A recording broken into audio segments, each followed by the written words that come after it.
Police लोकांना भेटा तुम्ही इथे आम्हाला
चालू झाल्या का?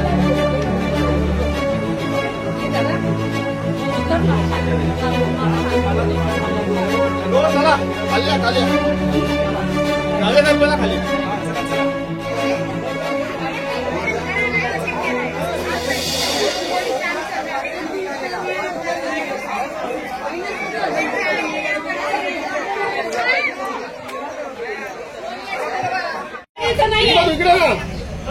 ऐकून घ्या, धोकादाडी इथे नाहीये. जिथे धोकादाडी आहे तिथे तुम्ही काढू शकता.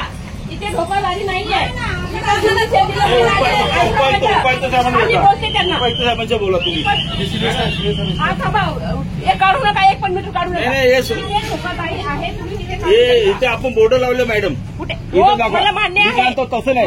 उपायुक्त साहेबांनी बघा, उपायुक्त साहेब तुम्ही उपायुक्त साहेबांच्या आयुक्तांच्या बोला ना. मग मी काय म्हणते, नाही काढू शकत नाही. नाही काढू शकत, काढू शकत नाही. जिथे धोका आहे तुम्ही तिथे काढू शकता. जिथे धोका आहे तिथे तुम्ही काढू शकता. नाही धोका जिथे धोका आहे तिथे काढू शकता तुम्ही. जिथे धोका नाही तुम्ही तिथे काय करताय? तिथे धोका नाहीये. इथे धोका नाहीये. इथे तुम्ही कसं काय करताय? नाही शाळेला बोलायला तिथे धोका आहे तुम्ही तिथे काढू शकता. आम्ही तुम्हाला काही मना करू शकत नाही की मी उभी राहते तिथे. जिथे धोका आहे तिथे मी उभं राहू शकते. पण जिथे धोका नाही तुम्ही तिथे हात नका लावू. नागरिकांना उगाच त्रास देऊ नका तुम्ही. आयुक्त समाजाशी बोलून घ्या ना. इथे बोलून मी काय बोलते, मग तुम्ही धडाधड दुसऱ्याच्या पूर्ण डोंगरच काढायला सांगितलं. चालणार नाही. चला काढून घ्या. आज ना म्हणजे कधी याला घ्या, बैलांना सांगा.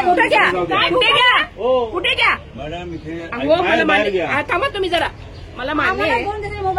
नाही मोबाईल नाही. मोबाईलचा विषय मी काय बोलते, नाही मला मान्य आहे. तुम्ही जे सगळं ते म्हणतात ते मला मान्य आहे. मी पण काही अशी हे नाहीये. मी ओळखतो ना. मी पण महिला अध्यक्ष आहे. मी पण मान्य करते. जिथे धोकादायक आहे तिथे काढण्याची आवश्यकता आहे. जिथं नाहीये तुम्ही तिथं कशाला काढताय? जिथं आम्हाला आपल्या आदेश दिलेले हो सर. हे बघा पूर्ण दर्शक हे आपल्याला आदेश बोर्ड लावलेलं आहे पूर्ण धोकादायक म्हणून. आणि आपण आता मी पण गेले मॅडम नका प्लीज. नाही असं नाही, असं नाही होणार. डोंगर पूर्ण पडत आलेलं आहे. कुठे पडत आला? इकडे कुठे पडत आलाय? मॅडम वरती पडणार आहे. मी काय बोलते, तिथं सहकार्य करायला मी तयार आहे. 100% पडणार आहे. मॅडम जेव्हा होतं ना तेव्हा कुणी कुणा सहकार्य इथे आम्हाला पाहिजे.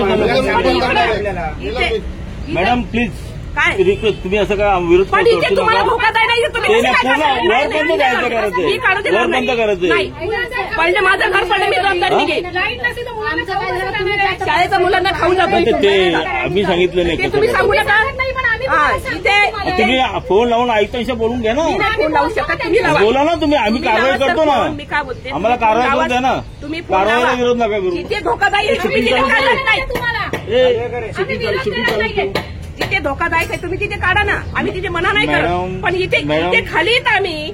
इथे खाली घरं आहेत. त्या तुम्ही घराचा काय पाहिजे प्रॉब्लेम आहे? तहसीलदार साहेबांशी बोला, तहसीलदाराशी मी नाही बोलू शकत सर. मी आयुक्तांशी नाही बोलू बोला, शकत. कोणाशी बोला बोलून घ्या. इथे धोका नाहीये. इथे नाही, नाही. काढायचं. सर क्या कहना चाहिए? इस तरह से आपल्या कारवाई की गई 3 दिवसापूर्वी या ठिकाणी दरड कोसळल्यामुळे एक घर उद्ध्वस्त झालं होतं, 2 घरं. सुदैवाने कुठली जीवितहानी झाली नव्हती, परंतु त्यानंतर महानगरपालिकेचे अधिकारी आले, आम्ही लोक होतो सर्व, त्या ठिकाणी मीटिंग झाली. त्यांना सांगितलं जे धोकादायक आहे त्यांना नोटिसा द्या, त्यांना खाली करा, त्यांची व्यवस्था करा. परंतु आज पाहतोय की महानगरपालिकेच्या वतीने सरसकट पूर्ण या डोंगरावरती कारवाई चालू केली. सकाळपासून त्यांनी लोकांचे मीटर काढले आणि नळ कनेक्शन या ठिकाणी कट केलं. त्या संदर्भामध्ये आम्ही त्यांना विचारणा केली. इथं आल्यानंतर ते म्हटलं आम्हाला वरून आदेश आहेत, पण मी ॲडिशनल कमिशनर साहेब तसेच डेप्युटी कमिशनर यांच्याशी फोनवरती बोललो. त्यांनी सांगितलं आम्ही असे कुठल्याही प्रकारे त्यांना आदेश दिलेले नाहीत, हे धोकादायक आहे त्यांनाच काढायला लावलं. त्या संदर्भामध्ये पोलीस या ठिकाणी लोक खूप मोठ्या प्रमाणात जमा झाले. कायदा सुव्यवस्थेचा प्रश्न निर्माण झाला. पोलिसांना देखील सांगितलं आणि या ठिकाणी एसीपी सांगे साहेब आले. आता या ठिकाणी मिटिंग झाली. टोऱ्यांचे अधिकारी, पोलीस डिपार्टमेंट, महापालिकेचे अधिकारी, आम्ही सगळे या ठिकाणी एक मिटिंग झाली आणि त्याच्यामध्ये असं ठरलं की त्यांनी मान्य केलं की आमच्याकडून चुकीची कारवाई झालेली आहे. तर ज्या लोकांच्या चुकीच्या पद्धतीने त्यांनी मीटर काढलेले आहेत किंवा नळ कनेक्शन कट केलेले आहेत त्यांना ते निशुल्कपणे पुन्हा ते मीटर लावून देणार आहेत आणि नळ जोडणी करून देणार आहेत. आणि जे धोकादायक आहेत निश्चितच ते जे आहेत धोकादायक ते काढले पाहिजे, त्यांना आमचा देखील सहकार आहे. परंतु सरसकट कारवाईला विरोध करून आता कारवाई थांबवलेली आहे आणि लोकांना ते परत मीटर लावून देणार आहे. यापूर्वी 3 दिवसापूर्वी हा भाग जो आहे त्याचा जो गायत्रीचा भाग आहे दुर्गा मंदिराच्या पाठीमागेच्या पट्ट्यामध्ये 3 दिवसापूर्वी अचानक पाऊस जास्त रात्र पडल्यानंतर तो डोंगराचा काही भाग कोसळता 1-2 घरं बाधित झाल्यानंतर काही प्रभाग अधिकारी येऊन किंवा महापालिकेचे अधिकारी येऊन ते सर्वे केला तर काय काढावं लागेल. मग त्याने तिथला भाग 2-3 दिवसामध्ये काय पण अचानक काय आज काय अचानक आले तर ते सरसकट कारवाई करायला लागले.